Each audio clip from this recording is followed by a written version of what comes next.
25 साल से एक दावा कर रखा है और मैं आज के आपके चैनल पर ये दावा कर रहा हूँ और कोई भी जो आपके लाखों करोड़ों जो दर्शक सुने हैं इसे कि कोई व्यक्ति चमत्कार कर सकता हो, मैं 1,00,000 2 लाख की शर्त लगाने को तैयार हूँ। जैसा कुछ दावा करते हैं नहीं लोग कि फला बाबा वो जाति आपका नाम बता देंगे, आपकी जेब में कितने नंबर का नोट है, आप किस नंबर की गाड़ी से आए हो, आपका भूत और भविष्य बता देंगे। अगर कोई ये बताता हो मैं खुद तैयार हूँ और मैं जो शर्त कहें वो लगाने को तैयार हूँ। ये सब पाखंड है, इसमें कोई दम नहीं है और इसका धर्म से कोई संबंध भी नहीं है। योगी आदित्यनाथ तो कुछ भी नहीं है। योगी आदित्यनाथ पहली बात तो कोई संत नहीं है, कोई योगी नहीं है, भय से भी मुक्त। ये इनके खिलाफ खाली 151 में गिरफ्तारी हुई थी इनकी, तो लोकसभा में खड़े होकर रोने लगे। कृपाल सिंह बिष्ट होते थे गोरखपीठ के महंत, जो जिनका नाम हो गया था महंत अवैधनाथ। वो इनके चाचा होते थे रिश्ते में, उनका असली नाम था कृपाल सिंह बिष्ट। उनके भतीजे अजय सिंह बिष्ट थे। 207 लोग मारे गए हैं मुठभेड़ में पुलिस की गोली से और 7,200 के करीब घायल हुए हैं जिनके पैर में गोली लगी। तो इन्हें अगर जोड़ लें और सारे टोटल दिन देखें योगी जी को कितने दिन हुए हैं राज करते हुए, तो 3 रोजाना का एवरेज आता है। तब उन्होंने कहा था कि लड़के हैं, गलती हो जाती है तो क्या फांसी दे दोगे इतनी सी गलती। वैसे मोटे तौर पर तो मैं महसूस करता हूँ कि मैं नास्तिक ही हूँ, लेकिन मेरे अंदर इतनी आस्तिकता जरूर है कि किसी की धार्मिक भावनाओं को, किसी की आस्था को कभी चोट नहीं पहुंचानी चाहिए। मैं फिर दोहरा देता हूँ, हम बड़े हिंदू इसलिए हैं कि हमारा दिल बड़ा है। हम बड़े। नमस्कार साथियों, वंचित भारत के साथ मैं आपका साथी डॉक्टर सत्यवीर सिंह। साथियों, एक लंबे समय अंतराल के बाद दोबारा से चैनल पर आया हूँ और आप लोगों के लिए आज लाया हूँ एक पत्रकार वार्ता कह सकते हैं कि आज तक चैनल है, उसमें इंटरव्यू दे रहे थे एक महोदय, नाम है राजकुमार भाटी। आज के समय वो जो है सपा के प्रवक्ता हैं, लेकिन उससे पहले वो देहात मोर्चा एक संगठन था जो कि दिल्ली एनसीआर में जिसने बहुत काम किया जनता के लिए, जनता के हितों की बात की, जमीन अधिग्रहण को लेकर बात की, उससे निकले हुए व्यक्ति हैं या यूं कहें कि उसको बनाने वाले व्यक्ति हैं। तो साथियों, सबसे पहले उनके विचारों को सुनिए और फिर आगे बात करते हैं। बड़ी सोच रखते हैं, हम सबको गले लगाते हैं। एक होते हैं वक्ता, एक होते हैं प्रवक्ता और उसके बाद आते हैं राजकुमार भाटी, प्रोफेसर राजकुमार भाटी। ये लाइन मैंने जिस सोशल मीडिया से उठाई है उस सोशल मीडिया पे इस नाम का खूब जिक्र होता है, वीडियो क्लिप खूब वायरल होते हैं। ऐसे में समाजवादी पार्टी के प्रवक्ता नेता राजकुमार भाटी आज मंच पे हमारे मेहमान हैं। राजकुमार जी, बहुत बहुत स्वागत है आपका। जी धन्यवाद। मैं बहुत लंबा इंट्रो नहीं लिया, लेकिन मैं चाहता हूं कि आप बताएं कि किस तरीके से जो दर्शक देख रहे हैं उनको ये जानकारी हो कि आप सिर्फ नेता नहीं हैं, इससे पहले आप प्रोफेसर रह चुके हैं, आपने पत्रकारिता भी की है और एक तरीके से समझिए कि एक वक्त में पश्चिमी यूपी में देहाती मोर्चा से पूरा इलाका भी हिला चुके हैं। तो राजकुमार भाटी के नेता बनने की कहानी क्या है? जी, मैं जब पत्रकारिता में था तो मैं एक तो ये मानता हूँ मूलतः कि राजनीतिक व्यक्ति का और पत्रकार का दोनों का कार्य एक ही होता है, अन्याय के खिलाफ आवाज़ उठाना, न्याय के लिए संघर्ष करना। राजनीतिक लोग आंदोलन के तरीके से संघर्ष करते हैं, पत्रकार अपने कलम के दम से या कैमरा के दम से आवाज़ उठाता है।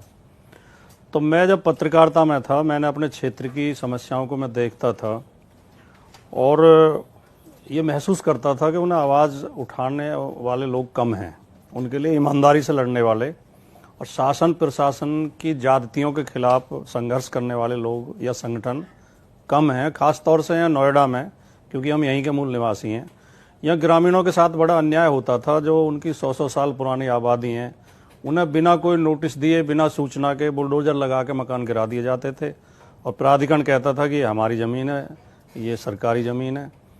तो इन सब चीज़ों के खिलाफ हमने ये ज़रूरत महसूस करते हुए देहात मोर्चा नाम से एक ग्रामीणों का संगठन बनाया। उसके माध्यम से तब तक हमारा चुनावी राजनीति में आने का कोई इरादा नहीं था या राजनीतिक पार्टी ज्वाइन करने का भी इरादा नहीं था। बस संघर्ष करते करते फिर लोगों ने भी कहना शुरू किया और हमने महसूस किया कि राजनीतिक पार्टी में रह के और ज़्यादा मजबूती से आवाज़ उठाई जा सकती है। और मैंने 2009 में समाजवादी पार्टी ज्वाइन की और तब से मैं समाजवादी पार्टी में हूँ। अखिलेश यादव से पहली मुलाकात कब हुई? अखिलेश जी से मेरी मुलाकात समाजवादी पार्टी ज्वाइन करने से भी 4 साल पहले 2006 में एक निजी कार्यक्रम के नोएडा में वो एक गांव में आए थे वहाँ पर जिनके घर पे कार्यक्रम था वो हमसे भी जुड़े हुए थे, उन्होंने मुझे भी बुलाया, उन्होंने मेरा परिचय कराया कि ये राजकुमार भाटी हैं, देहात मोर्चा चलाते हैं। सौभाग्य से उस समय तक देहात मोर्चा का काफ़ी चर्चा थी और अखिलेश जी परिचित थे कि हाँ देहात मोर्चा कोई संगठन है। तो उन्होंने बहुत अच्छा रेस्पॉन्स दिया, बड़े अच्छे तरीके से बात की, तो मैं थोड़ा प्रभावित भी हुआ कि ये एक अच्छे नेता हैं, मिलनसार हैं, सम्मान देते हैं। फिर जब 2009 में हमारी ज्वाइनिंग का मन बना तो तब भी मेरे जो शुभचिंतक थे, मेरे मित्र थे, हम 2 ऑप्शन पर विचार कर रहे थे कि बीएसपी ज्वाइन करें या एसपी ज्वाइन करें।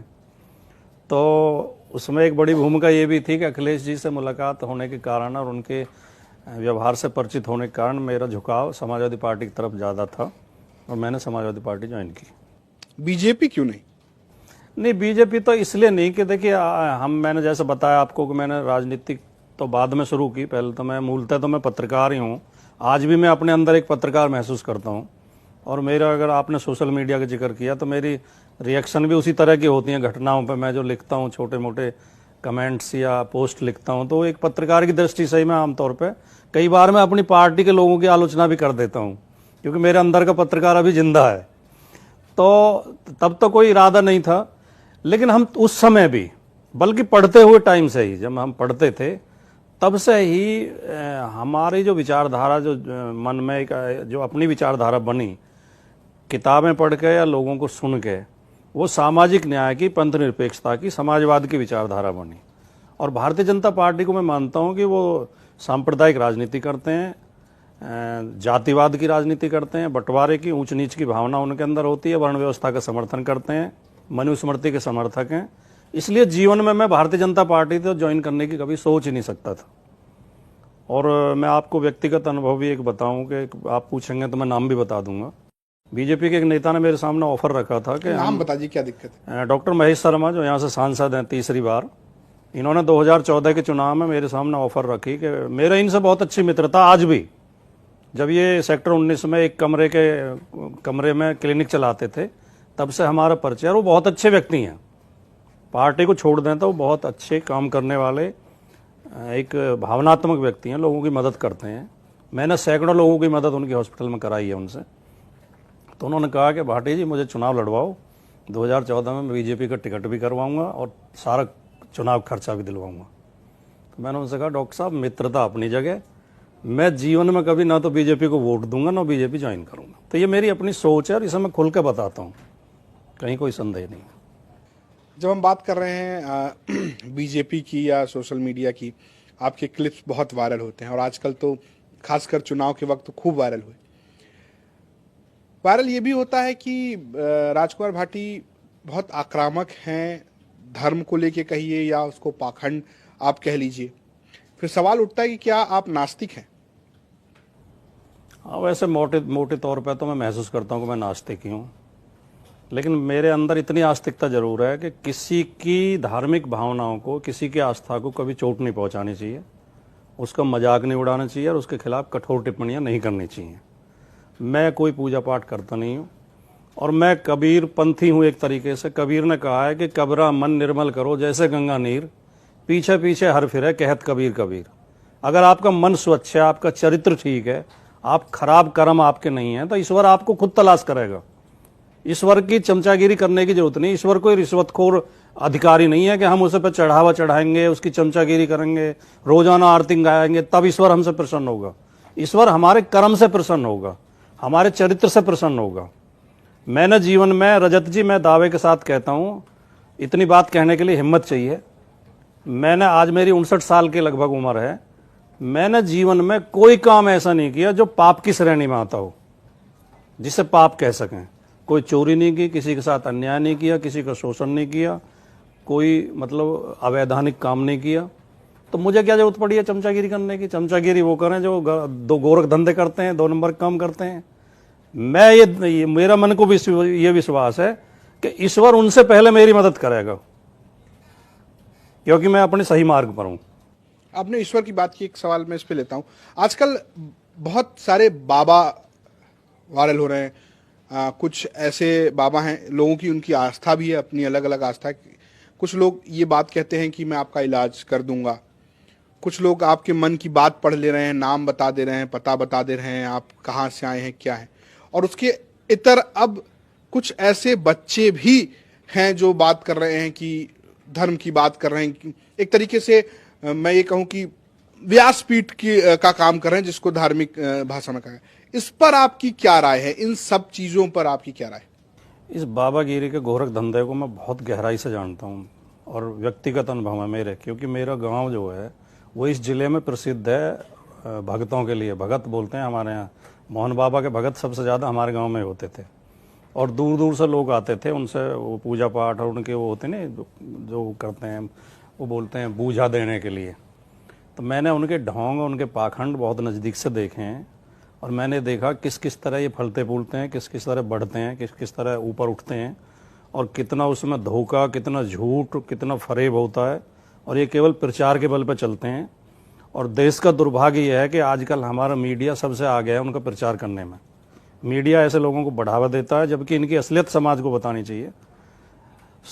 सामने कोई खड़ा है, पेशेंट खड़ा है, उसका हाथ के हाथ इलाज कर दे रहे हैं, उंगली उठा के दर्द बंद करिए दे रहे हैं, अंधे को आंख दे रहे हैं, लंगड़े आदमी को चला रहे हैं। ये क्या पाखंड है और इसको मीडिया बढ़ावा दे रहा है। तो इनका धंधा केवल लोगों के अज्ञानता पे और प्रचार के बल पे चलता है और इनमें कोई सच्चाई नहीं होती। और मैंने तो कम से कम 25 साल से एक दावा कर रखा है और मैं आज के आपके चैनल पे ये दावा कर रहा हूँ और कोई भी जो आपके लाखों करोड़ों जो दर्शक सुने हैं इसे, कि कोई व्यक्ति चमत्कार कर सकता हो, मैं 1,00,000 2,00,000 की शर्त लगाने को तैयार हूँ। जैसा कुछ दावा करते हैं नहीं लोग कि फला बाबा वो जाति आपका नाम बता देंगे, आपकी जेब में कितने नंबर का नोट है, आप किस नंबर की गाड़ी से आए हो, आपका भूत और भविष्य बता देंगे। अगर कोई ये बताता हो, मैं खुद तैयार हूँ और मैं जो शर्त कहें वो लगाने को तैयार हूँ। ये सब पाखंड है, इसमें कोई दम नहीं है और इसका धर्म से कोई संबंध भी नहीं है। धर्म ये नहीं है, आपने शुरू में सवाल धर्म का किया, धार्मिक हर व्यक्ति को होना चाहिए, धर्म में आस्था हर व्यक्ति की होनी चाहिए। धर्म है कि सच्चे मार्ग पर चलो, अच्छे कर्म करो और जो है किसी का नुकसान मत करो, कोई चोरी चकारी मत करो, किसी के हक मत मारो, ये धर्म है। हिंसा मत करो, नफरत मत करो, प्रेम को बढ़ावा दो। लेकिन आज धर्म के नाम पर सब इनके विपरीत काम हो रहे हैं। धर्म के नाम पर नफरत बढ़ाई जा रही है, धर्म के नाम पर फ्रॉड किए जा रहे हैं, धोखाधड़ी की जा रही है। राम मंदिर के नाम पर किसानों के साथ धोखा हो रहा है, किसानों की जमीन सस्ते में खरीद के महंगे में बेची जा रही है, कमीशन खा रहे हैं राम भक्त उसमें, तथाकथित राम भक्त। तो ये धर्म नहीं है, ये पाखंड है और इस पाखंड को बढ़ावा देने में हमारे मीडिया का बहुत रोल है, जिसमें मीडिया को सुधार करना चाहिए। मेरी अपील भी है हाथ जोड़ के, क्योंकि मीडिया, पत्रकारिता बहुत जिम्मेदारी का कार्य है और देश समाज को बनाने में पत्रकारिता की बड़ी भूमिका होती है। पत्रकारिता एक हमेशा चलने वाली यूनिवर्सिटी की तरह होती है। पत्रकारिता ज्ञान देती है, दिशा देती है, विचार देती है। पत्रकारिता अगर भटकाने लग जाएगी तो पूरा समाज भटक जाएगा। एक आखिरी सवाल का एक और हिस्सा था, बहुत सारे बच्चे भी आ रहे हैं, शायद आपने देखा भी हो। हाँ, मैंने देखा है, आजकल तो एक नया खूब वायरल हो रहा है वो। अब जिस बच्चे को, अभी जो बच्चा बालिग नहीं हुआ, जिसे ये समझ नहीं है कि तुझे किस क्षेत्र में जाना है, तुम्हें अफसर बनना है, डॉक्टर बनना है, इंजीनियर बनना है, वकील बनना है, न्यायाधीश बनना है या नेता बनना है, उस बच्चे को किसी धंधे में उतार देना उसके साथ अत्याचार है, अन्याय है। इस पर कानूनी तो कानून है इसके खिलाफ। किसी नाबालिग बच्चे को आप किसी धंधे में नहीं उतार सकते। तो कानूनी तौर पे भी गलत है, नैतिक तौर पे भी गलत है, सामाजिक दृष्टिकोण से भी गलत है, बिल्कुल गलत है वो। आप बड़े हिंदू हैं और भाजपाई छोटे हिंदू हैं, ये आप ही का बयान है। जी जी, बिल्कुल बिल्कुल। कैसे आप बड़े हिंदू कैसे? मैंने, सुधांशु त्रिवेदी थे मेरे साथ डिबेट में, बीजेपी के प्रवक्ता, वो इसका जवाब दे नहीं पाए थे। मैंने उनसे भी कहा था, मैं फिर दोहरा देता हूँ। हम बड़े हिंदू इसलिए हैं कि हमारा दिल बड़ा है, हम बड़ी सोच रखते हैं, हम सबको गले लगाते हैं, हम नफरत की बात नहीं करते, बांटने की बात नहीं करते। हमारा हिंदुत्व जो है महात्मा बुद्ध से शुरू होता है और कबीर तक, डॉक्टर अंबेडकर तक आता है, डॉक्टर लोहिया तक आता है। हमारे हिंदुत्व में विवेकानंद, दयानंद भी हैं, कबीर, नानक, दादू, रैदास भी हैं। हमारे हिंदुत्व में जो ज्योतिबा फुले भी हैं और साहू जी महाराज भी हैं, भीमराव अंबेडकर भी हैं। ये तमाम लोग हमारे हिंदुत्व में आते हैं। इनका हिंदुत्व जो केवल मनु से शुरू होता है और सावरकर पाक खत्म हो जाता है। इनका हिंदुत्व चंद मुट्ठी भर लोगों के लिए है। ये कुछ लोगों को ऊंच मानते हैं, कुछ को नीच मानते हैं, बाकी 90% को नीच मानते हैं, 10% को ऊंच मानते हैं। हम सबको समान मानते हैं। हम वैज्ञानिक सोच की बात, प्रगतिशील सोच की बात करते हैं। हम राष्ट्र निर्माण की, समाज निर्माण की बात करते हैं, ये विघटन की बात करते हैं। इसलिए हम बड़े हिंदू हैं, बड़े दिल वाले हिंदू हैं, बड़ी सोच वाले हिंदू हैं। ये छोटे हिंदू हैं, छोटे दिल वाले हैं, छोटी सोच वाले हैं। साथियों, आपने राजकुमार भाटी जी को कई मुद्दों पर बात करते हुए सुना। एक चीज तो समझ सकते हैं कि आज के समय जो केंद्र में सरकार है भाजपा की, उसकी नीतियों से लोग क्यों भाग रहे हैं। तो आप ये मान के चलिए कि वो सारी बातें राजकुमार भाटी जी ने बहुत सही तरीके से परिभाषित भी की और बताई भी। साथ ही साथ उन्होंने जो देश में पाखंडवाद फैल रहा है उस पर भी बहुत गंभीर चर्चा की। तो ये ज़रूरी है कि हम सभी जागरूक रहें, सजग रहें। किस तरह से जो सरकार हमारे मुद्दों से हमें भटकाना चाहती है वो ना भटके। उसके लिए भी बहुत ज़रूरी है कि इस तरह के लोगों की बातें समाज तक पहुँचें। तो सभी लोग बने रहिए हमारे चैनल के साथ। वीडियोस को लाइक कीजिए, शेयर कीजिए और कमेंट में अपने विचार ज़रूर दीजिएगा। धन्यवाद साथियों।